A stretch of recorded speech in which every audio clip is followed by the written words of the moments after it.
Hey everyone, welcome to Financial Revelations. I am your host, David Szafranski. You can always reach us at 1-800-344-2534.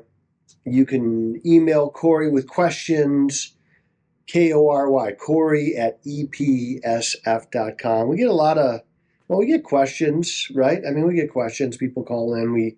Sometimes I return a phone call or return an email. Just because it's fairly specific and I don't want to get too specific on the podcast, but you can always reach us here. I wrote a book called The Sin of Retirement, and you can go to my website, sinofretirement.com. Corey will put something up about sinofretirement.com. You could get the book there. There's an audio book there. I'm thinking about writing another book, but I'm tired. So I have to get I have some stuff jotted down. I have an idea. I love the idea. And, there's this, think of a coin. There's two sides to every coin, right? Maybe there's the side that you win on, the side you lose on, heads and tails. And it's kind of a book about the two sides of a coin philosophy. So I am probably going to write it. And I'll have more news about that. But it's been, and also before I move on, remember there's an opportunity to support the mission on a monthly fuel donation where we're always raising money for something. I know it probably gets old. You're sick of hearing about it, but I'm going to do it anyway. Because really people want to hear about this and people give. And I really appreciate the fact that you guys come through like this. We go to the Amazon in Brazil. We fly into Manaus. We take about 20 hours. It's not bad. I know it sounds like, but it's not bad. It's actually really comfortable. And we sleep in hammocks on that boat. We go to a city called Maués. You can look it up on a map. You can see it on a map, Maués, Brazil. And then we get on our church boat and we go usually like another 8, 10, 12 hours into the jungle along the river to the villages, indigenous villages. We have to have permission to go there, which we have. A lot of people get denied permission to go there. And if you get caught there and you're not supposed to be there, in Brazil, you're going to jail. So our church there has kind of carte blanche to go in because they've been serving there for 20 years. And so they're very well known. They're a well-known quantity. The government knows them and approves of what they're doing in there. And so we'll dig a freshwater well, we'll provide the gospel, and then we'll follow up and meet with people and church those villages. And it's those return trips when we're not there, when they go back into the villages that we need to buy gas for. It's very expensive in Brazil.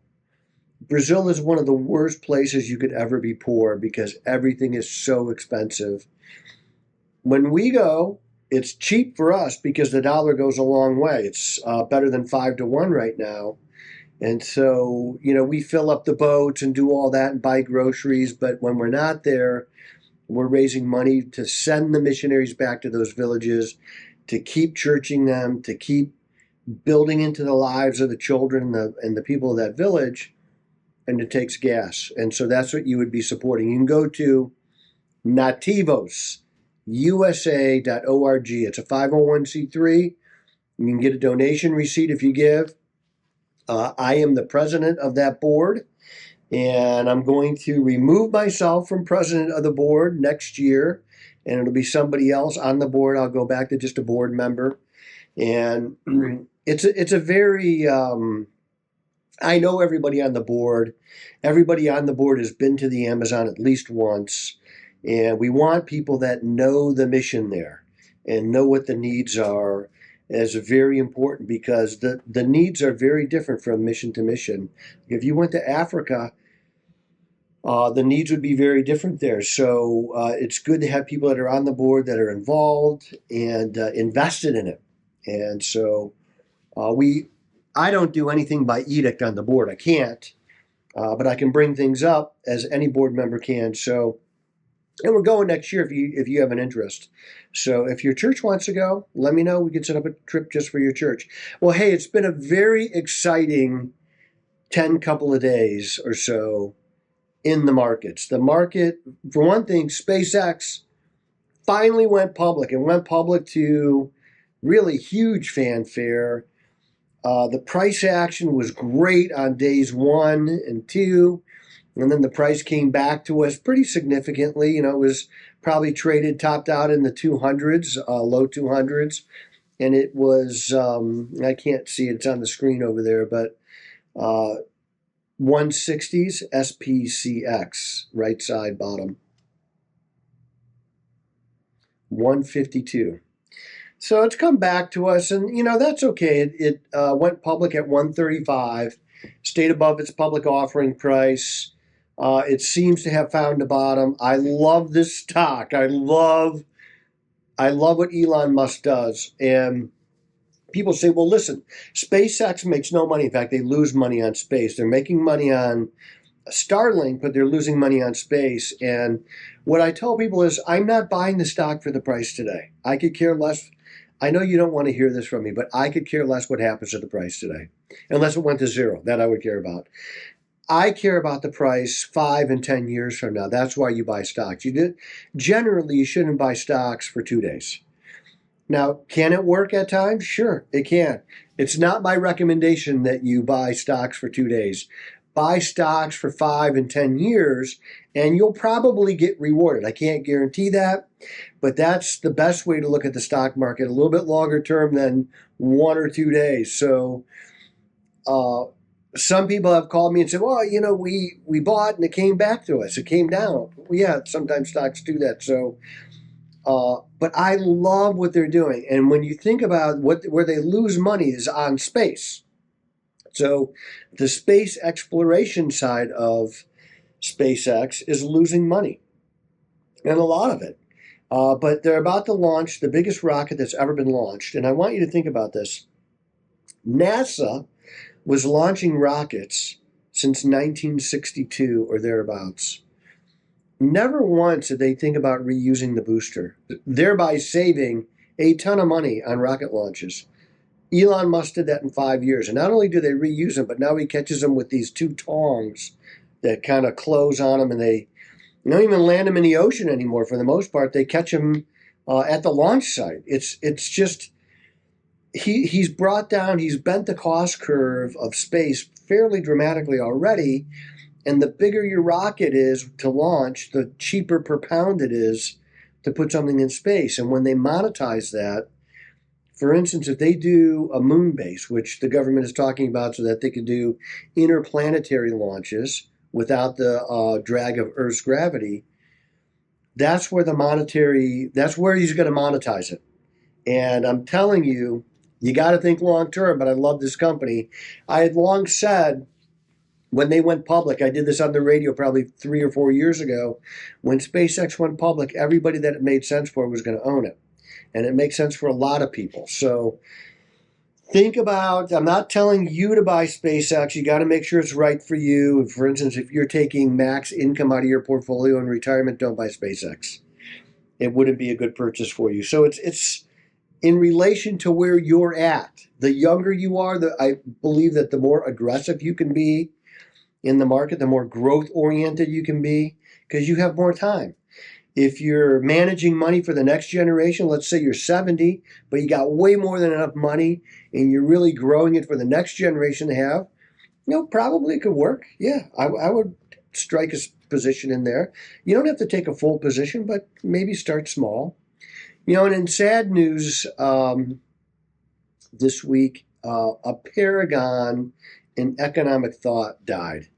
And you may remember him from the term irrational exuberance. In December of 1996, he coined that phrase.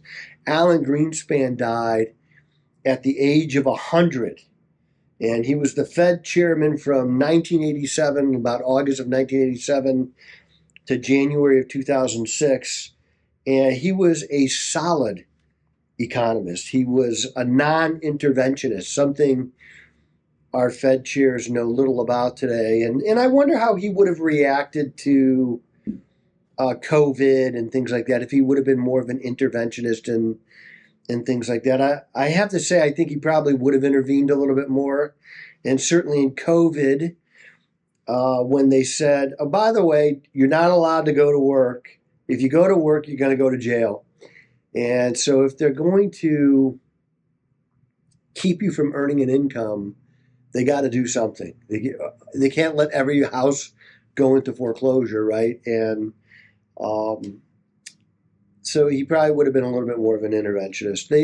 I think they did mostly the right thing in COVID. They just did it too long, and that was the big problem. He was more Adam Smith, kind of the guiding hand, and less Keynesian, which is um, throw buckets of money at every situation. A Keynesian, the answer is always more government intervention, and so he was definitely not a Keynesian. We've had more Keynesian levels of thought since 2008. Ben Bernanke was the Fed chairman in 2008 when that happened.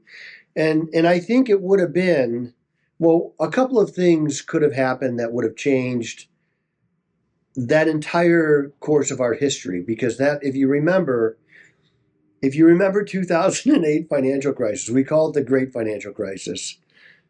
It was the worst economy since the Great Depression. And there's something that we could have done that we ended up doing anyway later that would have made a lot of sense, and that was to back up Lehman Brothers. And we wouldn't back up Lehman Brothers. I was in Columbus on a Friday at Easton. I don't know if you've ever been there. My wife was making me go shopping for a chair, and we pulled into the parking lot, and I was listening to the radio, and somebody said on Monday, Lehman Brothers is going bankrupt. And I thought, that is the most irresponsible thing to say because that's not going to happen. And lo and behold, on September 15th of 2008, Lehman Brothers went bankrupt. And the dominoes that fell from that were just extraordinary. I mean, I don't know if you remember it or not, but I remember it acutely. It was traumatic, dramatic, and it didn't seem like it was going to end. What they did in COVID is they intervened much quicker. If they had intervened much quicker in 2008, I think the depth of the crisis would have been much shallower. It still would have happened because of the property markets and the lending and the no-doc loans and all those things. I think it was inevitable, but it wouldn't have been as deep. Alan Greenspan got his first job in Cleveland, hired by Gordon Heffern, who was the former chairman of KeyCorp, a great guy, too. I knew him personally. He offered me a job. I didn't take it. Would have been too big of a pay cut. I think Alan Greenspan's greatest error really had to be in marrying Andrea Mitchell, who's a liberal from MSNBC. I guess love is blind. And probably explaining economics to her was like reasoning with an insolent 3-year-old. You just can't explain economics to a liberal. The math doesn't math for them. Personal responsibility is not a concept that they grasp readily. But I guess I'm going to refuse to hold him. I'm not going to hold his love life against him. I don't know. Maybe she had other good qualities that nobody else knows about, but I doubt it. Sincerely doubt. She's probably a lovely person. She probably is a lovely person. And he lived to be 100. I mean, that is a long life. And he had a powerful impact on the economy as we know it today. And we've had Fed chairmen like Janet Yellen, who wasn't really exceptionally qualified for the job. And I mean, she did okay. She's okay. And the best thing that you could probably do as a Fed chairman is not have people know your name. And if that were possible, it's not possible with cable news and 24 hours, this and that. And they like to say, well, President Trump tries to influence the Fed. Well, every president tries to influence the Fed. He may do it more publicly.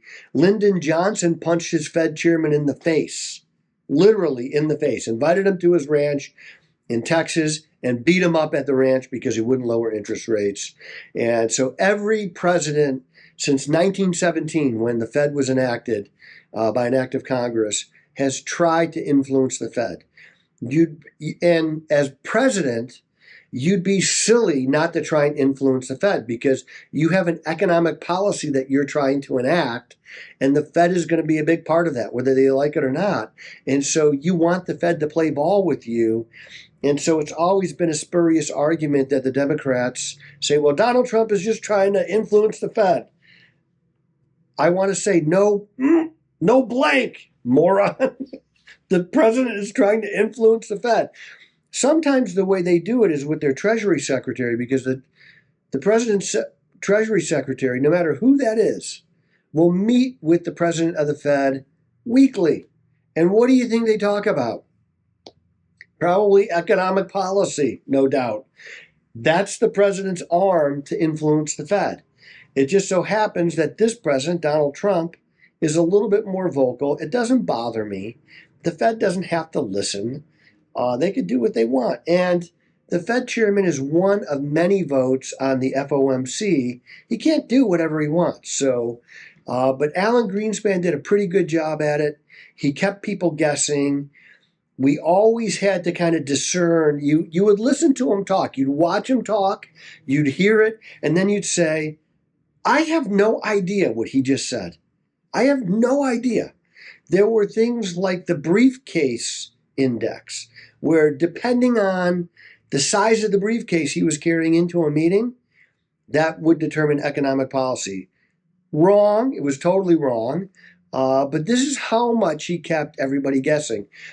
The thing that I like about Kevin Warsh, who I don't have a crazy nickname for yet, is that he is bringing back the mystery to the Fed. One of the things, he said a couple of things in his first FOMC press conference. He's a very boring speaker, which I like. Chair Powell, or otherwise known as Chair Powell, felt like he had to explain everything. You don't have to explain everything. Let your policy explain everything. And, you know, the words that the Fed chair people use move markets. Janet Yellen, in her first press conference, somebody asked her, do you think biotech stocks are overvalued? And she said, oh, yeah, I do think they're a little overvalued. Well, by the end of the day, that was cured. They were no longer overvalued because they dropped like rocks. So it's okay to keep the markets guessing a little bit. It's not a bad thing. Alan Greenspan proved that. And I think, as you know, I can respect Chair Powell, Jerome Powell, as Fed chairman, but I think he did a bad job. I think he's going to go down as a fairly ineffective Fed chairman whose reign allowed inflation to go to 10%.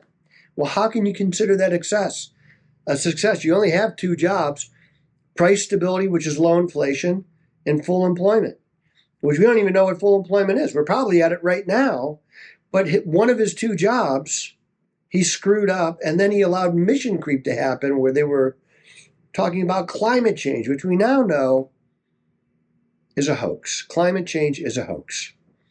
Climates always change. We had an ice age. We've been warming since the ice age.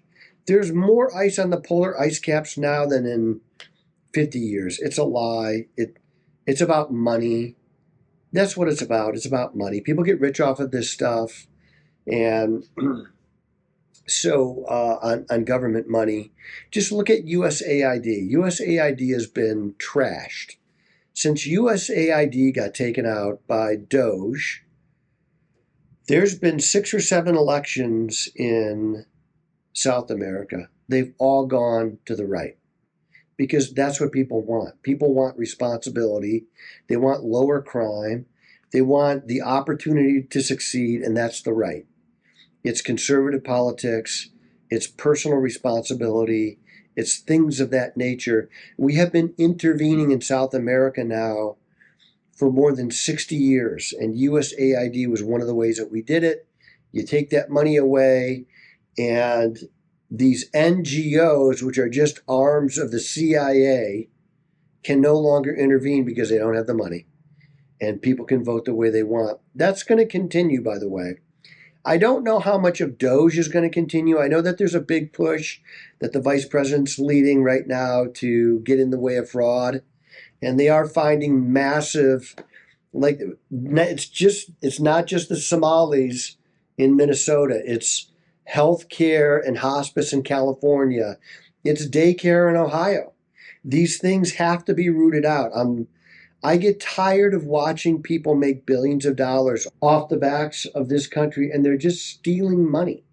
They're just out and out. It's theft. And we can get AI. It's probably one of the greatest things of AI so far is we can find this stuff now, and we can put people in jail and deport them, get them out of here. It's not all illegal immigrants. It's not all immigrants. It's a lot of people, and those people need to go to jail. And if you're not a citizen and you're doing it, you're getting deported. You're getting out. I'm going to push you out. We should be deporting people, illegal immigrants. You can come here legally. Love you. I love immigrants. Don't come here illegally. You're not wanted that way. So, maybe say a prayer for for Alan Greenspan's family. Great guy, great man. And I'm sure they're suffering now, even though he was 100 years old, which is a full life. I don't think I'm going to make it to 100, but if I do, you'll be luckier for it because I'll keep doing this podcast. I am David Szafranski, a real American, a true red-blooded gun-owning patriot, and the voice you can trust.